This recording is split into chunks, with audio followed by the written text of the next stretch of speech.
काले जादू वाली बहू बनी चुड़ैल। बदलापुर नाम के एक गांव में कोमल नाम की एक सुंदर महिला रहा करती थी, जहां वो अपने काले जादू से सबकी सुंदरता छीनकर खुद अपनी सुंदरता बढ़ा लिया करती थी। इस बारे में उसके ससुराल में किसी को कुछ नहीं पता था कि वो काले जादू से चुड़ैल बन रही है। एक दिन रामू, अरे ओ रामू, ये देख दरवाजे के नीचे क्या रखा है। नींबू और मिर्च, साथ में काले कपड़े। मुझे तो ये लगता है कि कुछ काला जादू है। हाँ हाँ, बोलो क्या दिखा रही हो? अरे बेटा देख, ये मुझे क्या दिखा। नींबू और मिर्च, साथ में ये काले कपड़े। इसे देखकर तो मैं डर ही गई। क्या माँ, तुम भी ना? ये तो नींबू और मिर्ची है। अच्छा हुआ इसको सब घर में ले आए, सब्जी में डालने के काम आएगी। बेटा तू नादान है, समझता नहीं। मुझे तो ये काला जादू लग रहा है, ऐसा लगता है। वैसे ही कोमल नाश्ता लेकर आती है और कोमल ये कहती है, क्या तुम्हें पता है हमारे दरवाजे पर मुझे क्या दिखा? नींबू, मिर्च, काले कपड़ों में। क्या माँ जी, वो सब छोड़िए और आप नाश्ता शुरू कीजिए। शोभा के इतने कहने से कोमल डर जाती है और फिर वो नींबू मिर्च काले कपड़े में कहीं ले जाकर फेंक देती है। लगता है माँ जी ने मेरे काले जादू वाली चीजें देख ली हैं। अब मुझे इन लोगों से सतर्क रहना चाहिए। कहीं कहीं इन लोगों को मेरे इस काले जादू के बारे में पता चल गया तो बहुत मुश्किल हो जाएगी। सबके सो जाने के बाद कोमल एक रूम में जाकर काले जादू करने लगती है और जोर से हंसने लगती है। अब मैं ये काले जादू करके और भी खूबसूरत दिखने लगूंगी और ऐसे ही मेरी सुंदरता दुगनी हो जाएगी।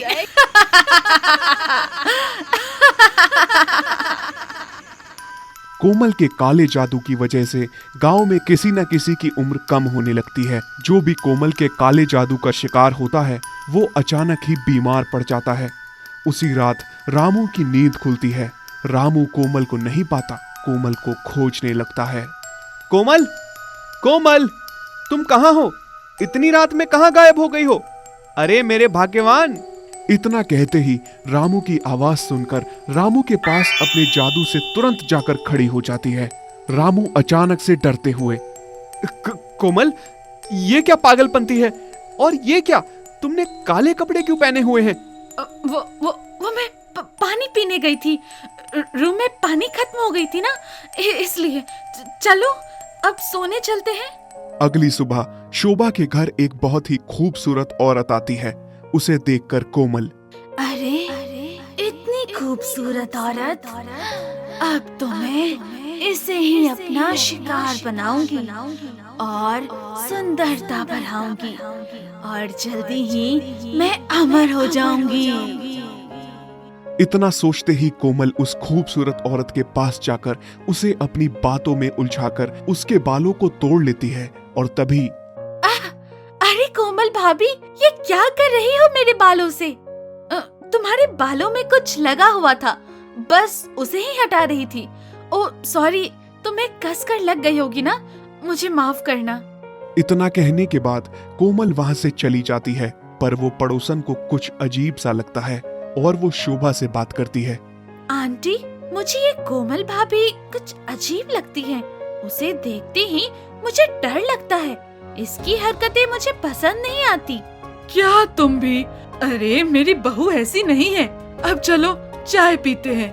नीता के जाने के बाद शोभा अपने रूम में आराम करने के लिए चली जाती है। वैसे ही कोमल अपने रूम में जाकर काला जादू करना शुरू कर देती है। मैं नीता के बालों से ही मैं उसकी सारी सुंदरता छीन लूंगी और उसको अपने वश में कर लूंगी। बस कुछ ही दिन और, अमावस्या की रात मैं अमर हो जाऊंगी। उसके बाद मैं किसी को जिंदा नहीं छोड़ूंगी। इतना कहते हुए वो अपने मंत्र जाप करने लगती है।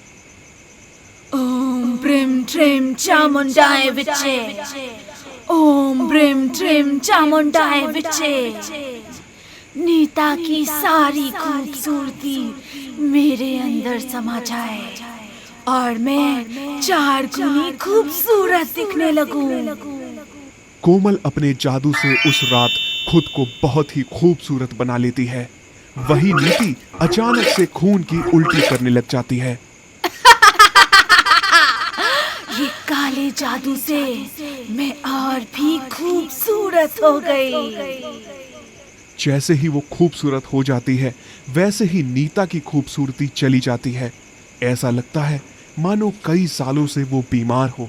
अगले ही दिन नीता की ये दशा देखकर ये बात चारों तरफ फैल जाती है और सारे गांव वाले शोभा के घर में आना जाना बंद कर देते हैं। रामू शोभा को देख मन ही मन कहता है, अरे ये क्या, कुछ देर पहले नीता की खूबसूरती में दाग लग गया। वाह, बहुत ही अजीब दिखने लगी है। और ये कोमल इतनी खूबसूरत कैसे? दिन ब दिन इसका चेहरा चमकता जा रहा है। अरे बहू, आखिर जरा हमें भी बताओ अपनी खूबसूरती का राज। शोभा बोलकर बाहर चली जाती है। वही कोमल अपनी चुड़ैल के रूप में आ जाती है। हाँ, तो मैं सुंदर हूँ और मेरी खूबसूरती के आगे किसी की भी खूबसूरती नहीं है। कोमल को चुड़ैल के रूप में रामू देख लेता है। तभी कोमल कहती है, सुन, किसी को कुछ बताया तो तुम दोनों को खा जाऊंगी, जैसे गांव की हर सुंदर लड़की की खूबसूरती खा जाती हूँ। नहीं कोमल, मुझे माँ को बताना ही होगा। मैं अभी जाकर माँ को बताता हूँ कि तुम यहाँ क्या कर रही हो। वैसे ही कोमल अपने काले जादू से रामू को अपने वश में कर लेती है। अगले दिन, रामू, तुम क्या कर रहे हो? आज बहुत बीमार से लग रहे हो। कोई परेशानी है तो कहो। माँ, मुझे कोमल के बारे में आपको कुछ बताना है। मैं उसे काला जादू। रामू के बताते ही कोमल वहां आकर खड़ी हो जाती है और वो उसे देखकर चुप हो जाता है और बात को बदल देता है।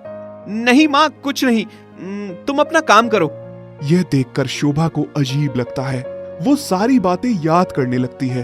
पहले घर के बाहर नींबू, मिर्च, काले कपड़े और आज अपने बेटे को ऐसा देखा।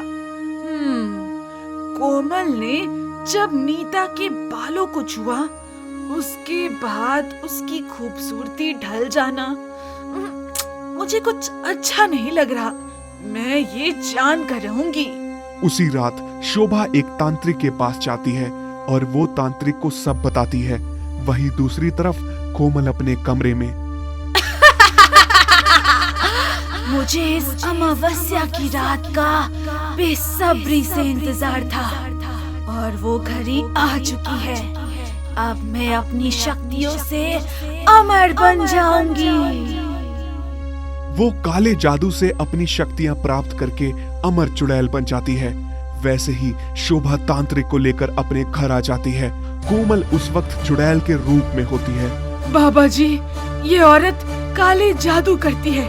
आप कुछ भी करें पर इसको खत्म कर डालें। वो तांत्रिक अपने मंत्र से ये काले जादू को खत्म कर डालता है और कोमल उस तांत्रिक के मंत्रों से काले जादू से बाहर आ जाती है और वो चुड़ैल से कोमल के रूप में आ जाती है।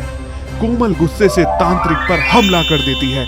दोनों में लड़ाई होने लगती है, लेकिन तांत्रिक की शक्तियों के आगे कोमल हार जाती है और वही भस्म हो जाती है।